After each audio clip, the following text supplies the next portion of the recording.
রজব মানে আমাদের কাছাকাছি চলে আসছে, আমাদের দোরগোড়ায় চলে আসছে পবিত্র মাহে রমজানুল মুবারক। আমরা গত জুমায় আলোচনা শুরু করেছিলাম ইয়াউমুল জুমা বা সাইয়্যিদুল আইয়াম, জুমার দিন দামি হওয়ার কারণ এবং জুমার দিনে আল্লাহ সুবহানাহু ওয়া তাআলার নির্দেশ সমূহ নিয়ে ধারাবাহিকতায় আজকেও আমরা জুমার দিনের করণীয় এবং বর্জনীয় আমল সম্পর্কে কোরআন এবং হাদিসের আলোকে জানার আমরা চেষ্টা করব। যেহেতু জুমার দিন আল্লাহ সুবহানাহু ওয়া তাআলা পবিত্র কোরআনুল কারীমের 114টা সূরার মধ্যে একটা সূরাই রেখে দিয়েছেন, তার নাম হচ্ছে সূরাতুল জুমা। জুমা শব্দের অর্থ হচ্ছে একত্রিত হওয়া, একত্রীকরণ। জুমার দিনকে কেন জুমার দিন বলা হয়?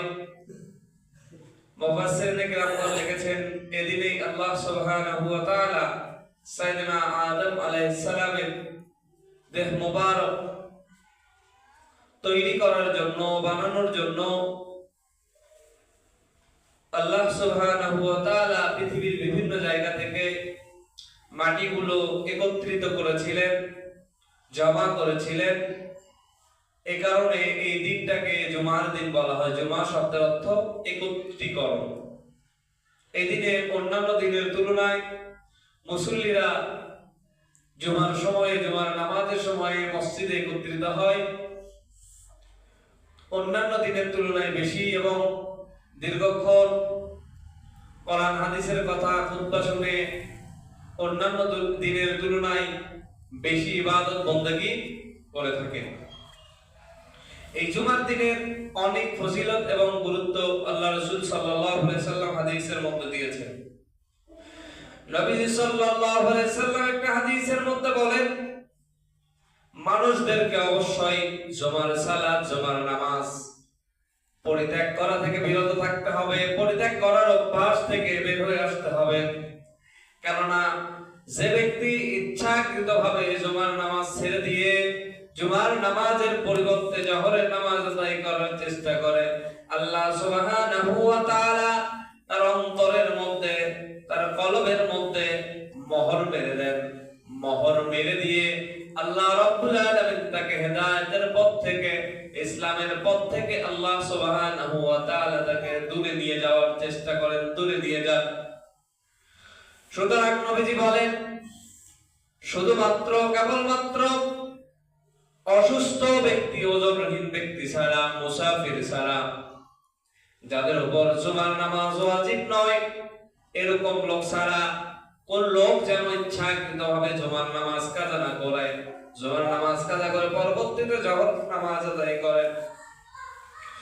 কেননা আল্লাহ সুবহানাহু ওয়া তাআলা যখন জুমার নামাজ কাজা করার কারণে অন্তরের মধ্যে মোহর মেরে দিবেন, অন্তরের মধ্যে মোহর নিক্ষেপ করে দিবেন, এই মোহর নিক্ষেপটা এমন পর্যায়ে যাবে যে আল্লাহ সুবহানাহু ওয়া তাআলা মানুষদেরকে এই মোহরটা গাফিল থেকে শুরু করে মুনাফিক পর্যন্ত নিয়ে যেতে পারে। বলুন নাউজুবিল্লাহ।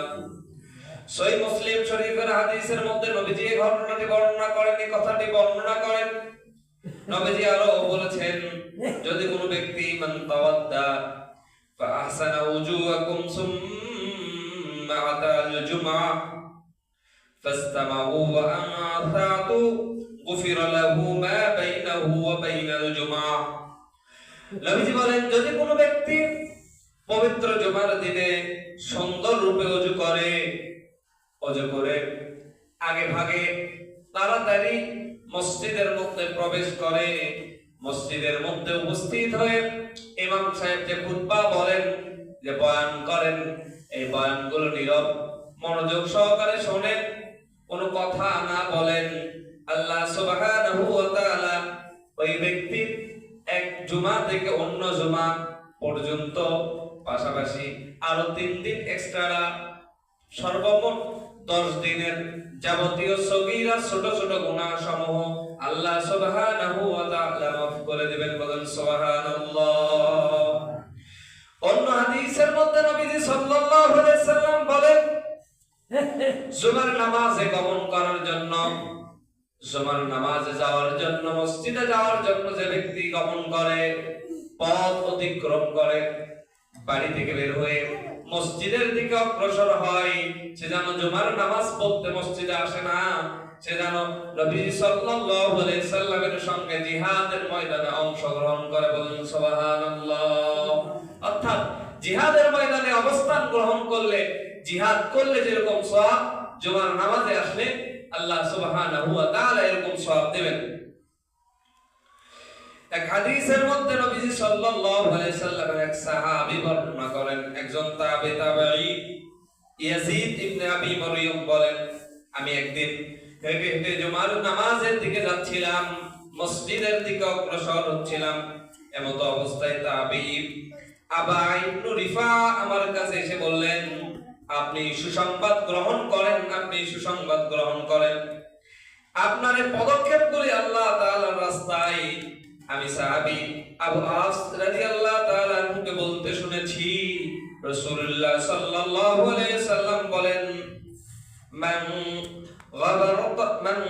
গাবারাত কদমাতু ফি সাবিলিল্লাহি হারামাল্লাহু আলাইহিন নার ফাহুমা হারামা আলান নার। যদি কারো পা সমূহ, যদি কারো পদযুগল আল্লাহ রাব্বুল আলামিনের রাস্তায় ধুলাবালিতে লিপ্ত হয়, যদি কারো পা সমূহ পদদয় আল্লাহর রাস্তায় ধুলি দূষিত হয়, সে পদদয়কে, সে পা সমূহকে আল্লাহ রাব্বুল আলামিন জাহান্নামের জন্য হারাম করে দিবেন। অর্থাৎ আপনি যে জুমার নামাজের জন্য মসজিদের দিকে যাচ্ছেন, এটা তো আল্লাহ রাব্বুল আলামিনের রাস্তা, আর এই রাস্তায় যাওয়ার কারণে কিয়ামতের দিনে মুসিবতের সময় আপনার পাদয়কে, আপনার পদযুগলকে, আপনার শরীরকে আল্লাহ রাব্বুল আলামিন জাহান্নামের আগুন থেকে হেফাজত করে। বলুন সুবহানাল্লাহ। আরেক হাদিসের মধ্যে নবী সাল্লাল্লাহু আলাইহি ওয়াসাল্লাম বলেন, জুমার নামাজে যাওয়ার জন্য আমি তোমাদেরকে কিছু গুরুত্বপূর্ণ শিক্ষা দিচ্ছি। সেই শিক্ষাগুলো হলো, এক নাম্বার শিক্ষা হলো জুমার দিনে গোসল করা। অসুস্থ না থাকলে জুমার দিনে গোসল করা, যদি ভালো অবস্থানে থাকেন তাহলে জুমার দিনে গোসল করা। এরপরে ওযু করা। বাড়িতে যদি সুগন্ধি থাকে, আতর থাকে, অন্য কোনো সুগন্ধি থাকে, তাহলে সুগন্ধিটা শরীরে ব্যবহার করা। ভালো পোশাক পরিচ্ছদ পরিধান করা। আর হেঁটে হেঁটে মসজিদের দিকে উপস্থিত হওয়া। মসজিদে প্রবেশ করার পরে কিছু নফল নামাজ, কিছু সুন্নাত নামাজ, এই নামাজগুলো আদায় করা। আর মসজিদে আসার পরে কোন মানুষদেরকে কষ্ট না দেওয়া, কথার দ্বারা মানুষদেরকে কষ্ট না দেওয়া। লোকজন আগে বসেছে, আপনি শেষে আসছেন, শেষের দিক থেকে মানুষদেরকে কষ্ট দিয়ে, মানুষের শরীরের উপর পা দিয়ে, হাতের উপর পা দিয়ে সামনের দিকে অগ্রসর না হয়ে যেখানে জায়গা পান না কেন সেই জায়গায় বসে থাকা। নবী সাল্লাল্লাহু আলাইহি সাল্লাম বলেন, আর নীরবে মনোযোগ সহকারে যখন ইমাম সাহেব খুতবা দেন, খুতবা পড়েন, এই সময় খুতবা শ্রবণ করা। আল্লাহ সুবহানাহু ওয়া তাআলা যে ব্যক্তির এক জুমা থেকে অপর জুমা পর্যন্ত সারা সপ্তাহ জুড়ে করা সমস্ত সগীরা গুনাহকে আল্লাহ সুবহানাহু ওয়া তাআলা মাফ করে দিবেন। আরেক হাদিসের মধ্যে নবীজি বলেন, তোমরা জুমার দিনে অবশ্যই মিসওয়াক করবে। জুমার দিনে, বিশেষ করে জুমার দিনে তোমরা অবশ্যই মিসওয়াক করবে। আর আরেক হাদিসের মধ্যে নবীজি সাল্লাল্লাহু আলাইহি সাল্লাম বলেন, যদি কোনো ব্যক্তি আল্লাহ সুবহানাহু ওয়া তাআলার রাজি আর খুশির জন্য জুমার দিনে গোসল করে মসজিদে জুমার নামাজের পূর্বে জুমার আযানের সঙ্গে সঙ্গে মসজিদের দিকে অগ্রসর হয়, মসজিদের দিকে অগ্রসর হয়ে মসজিদে এসে ইমাম সাহেবের খুতবাগুলো শ্রবণ করে, শব্দ অনুযায়ী নফল নামাজ পড়ে, নবীজির উপর দরুদ ও সালাম পড়ে, এরকম কাজ যদি কোন ব্যক্তি করে, তাহলে মসজিদে আসার সময় প্রত্যেকটা কদমে কদমে, প্রত্যেকটা পায়ে পায়ে আল্লাহ রাব্বুল আলামিন 1 বছর করে নফল ইবাদতের, নফল নামাজের সওয়াব দান করে দেবে। বলুন সুবহানাল্লাহ। তাহলে দামি এত ফজিলতপূর্ণ কাজ আমরা করি না কেন? কারণ শয়তানের ওয়াসওয়াসা। খুতবা তো সময় একটা, এখন তো অনেক সময় আছে, এখন যাই আর কি হবে।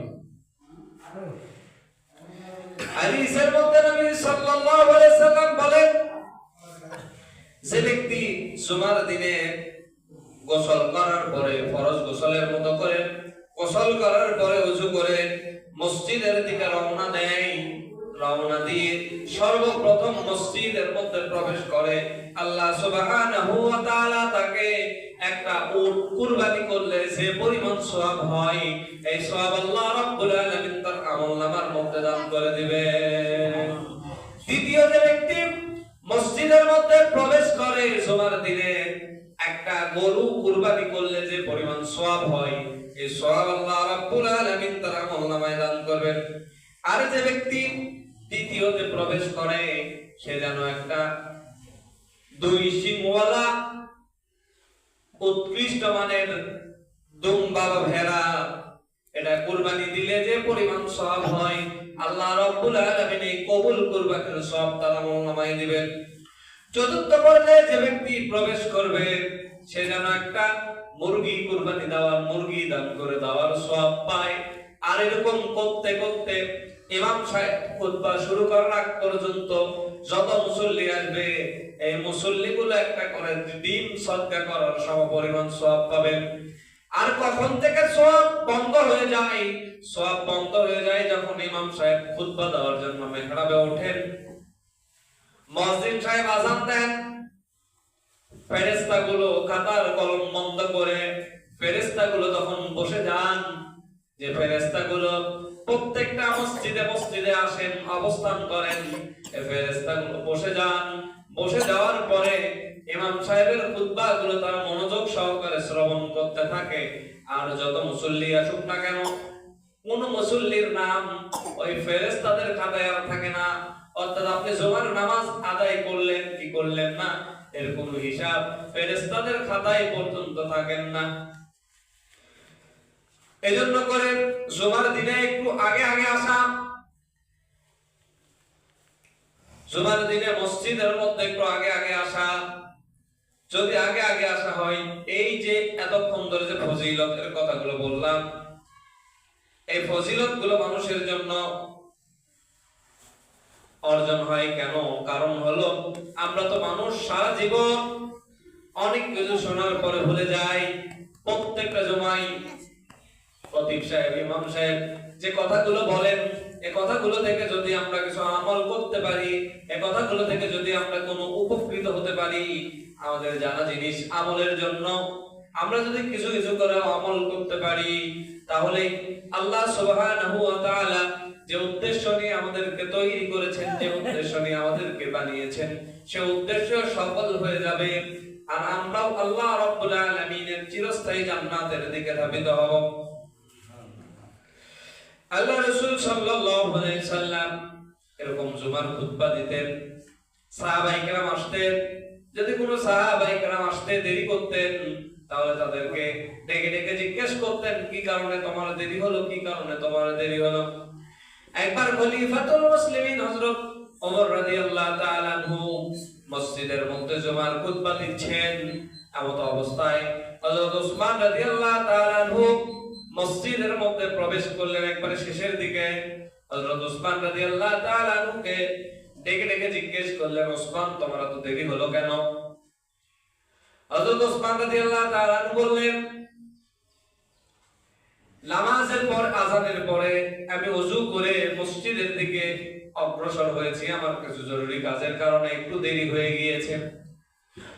হযরত ওমর রাদিয়াল্লাহু তাআলা বললেন, কেন কেন তুমি শুধু ওযু করে মসজিদের দিকে অগ্রসর হয়েছো?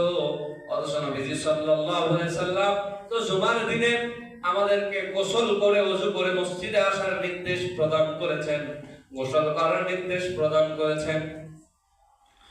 এজন্য জুমার দিনে অন্যান্য দিনের মতো চাকরি বাকরি, কাজকর্ম, ব্যবসা বাণিজ্য কিচ্ছু থাকে না, হাট বাজার সকালবেলা কিচ্ছু থাকে না, কি বলে ঠিক কিনা? হাট বাজার হয় নামাজের পরে। তাহলে সকালবেলা একটু তাড়াতাড়ি করে ওযু করে গোসল করে মসজিদের দিকে অগ্রসর হওয়া।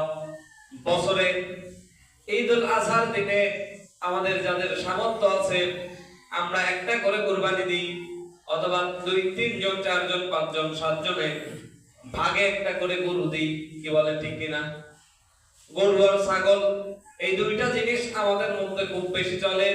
উট, মহিষ, দুম্বা, ভেড়া এগুলো আমাদের মধ্যে, আমাদের সমাজের মধ্যে খুব বেশি একটা প্রচলন নেই। এই যে 7 ভাগে কুরবানি দিলাম একটা গরু, এটা কবুল হতেও পারে নাও পারে। যদি ইনকামটা হালাল হয়, টাকা পয়সা যদি হালাল হয়, একমাত্র আল্লাহ রাব্বুল আলামিনের রাজি আর খুশির জন্য যদি হয়, তাহলে এই কুরবানিটা কবুল। আল্লাহর রাসূল সাল্লাল্লাহু আলাইহি সাল্লাম আমাদের জন্য সুযোগ করে দিয়েছেন প্রত্যেক জুমার দিন সপ্তাহে একবার করে আছে, সপ্তাহে একদিন করে আসে, প্রত্যেকটা সপ্তাহে একদিন করে আসে। এই দিনটাতে আমরা চেষ্টা করলে, ইচ্ছা করলে আগে আগে এসে এই যে কবুল কুরবানিগুলোর সওয়াব আমরা নিতে পারি। পাশাপাশি এক সপ্তাহের যাবতীয় সগীরা গুনাহ মাফের একটা কথা মাফ করে দিয়ে দিতে পারি।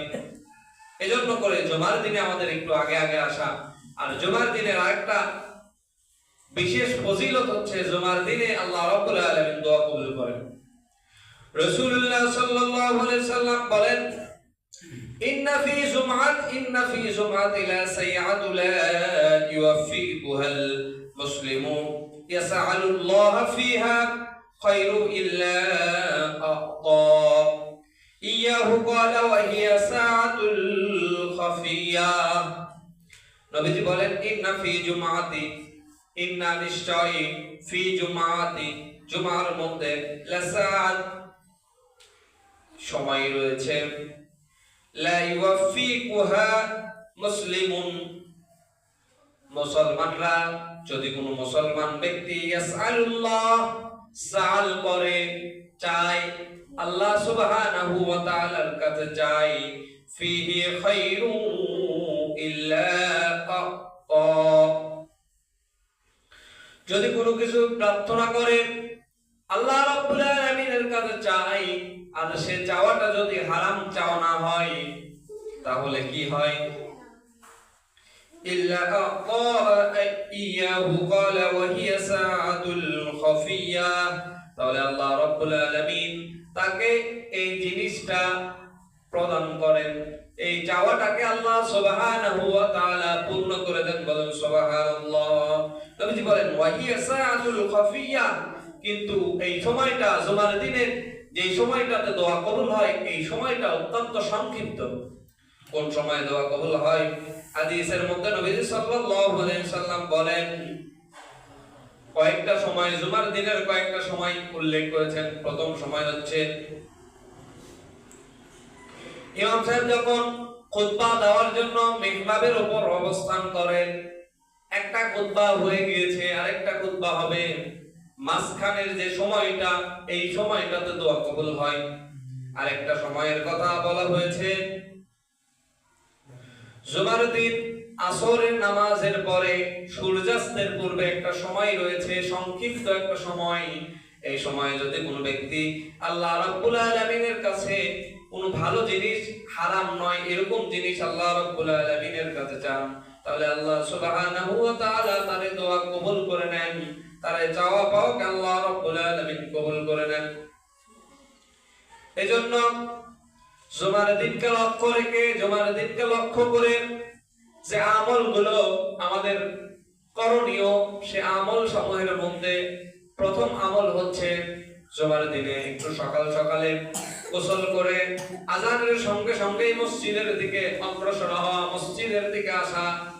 2 নম্বরে এসে যতটুকু পারা যায় নফল ইবাদত, নফল নামাজ, সুন্নাত নামাজ পড়া। এরপরে খুতবাগুলো, বয়ানগুলো মনোযোগ সহকারে শোনা। 2 খুতবার মাঝখানে মনে মনে আল্লাহ সুবহানাহু ওয়া তাআলার কাছে চাওয়া।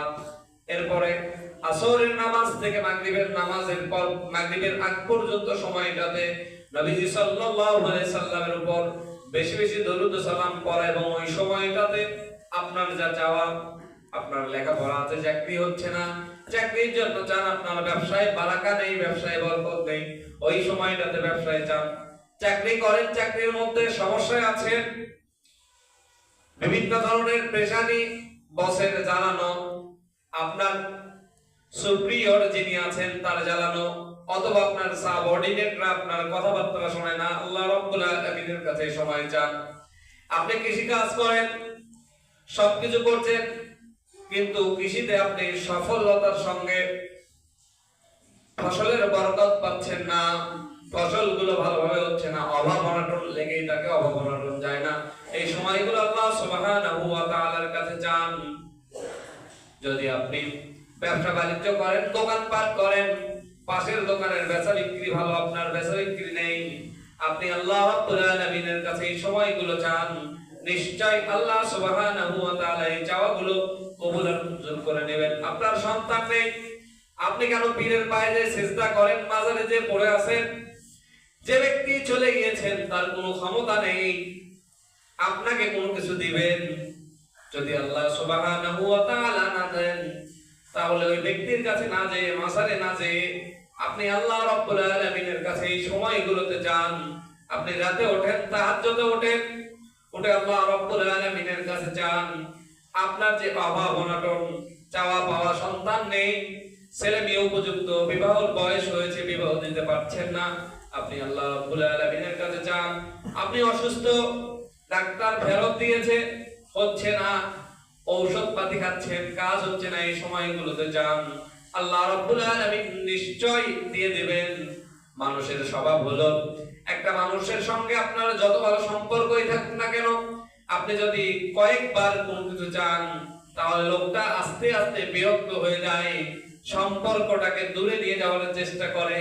আর আল্লাহ রাব্বুল আলামিনের স্বভাব হলো, যদি আল্লাহর কাছে না চাওয়া হয়, তাহলে আল্লাহ রাব্বুল আলামিন বেশি রাগান্বিত হন, মন খারাপ করেন। আল্লাহ রাব্বুল আলামিনের কাছে যে ব্যক্তি যত বেশি চাইবে, আল্লাহ রাব্বুল আলামিন সে বান্দাকে তত বেশি দান করে দিবেন। সুতরাং আসুন, যে কথাগুলো বললাম, জুমার দিনে মসজিদে একটু তাড়াতাড়ি আসা, জুমার দিনে নবীজির উপর বেশি বেশি দরুদ ও সালাম পড়া, আপনার যা চাহিদা আছে, আপনার যা চাওয়া আছে, আপনার যা পাওয়া আছে, যা পেলে আপনি ভালো থাকবেন, যা চাইতে পারলে আপনি ভালো থাকবেন, সেগুলো আল্লাহ সুবহানাহু ওয়া তাআলার দরবারে চাওয়া। আর নিশ্চয়ই আল্লাহ সুবহানাহু ওয়া তাআলা আমাদের প্রত্যেকের এই চাওয়া পাওয়াগুলোকে পূরণ করবেন। সকলে বলে আল্লাহুম্মা আমিন। যারা সুন্নাত করেননি, ক্বাবলা জুমা পড়েন।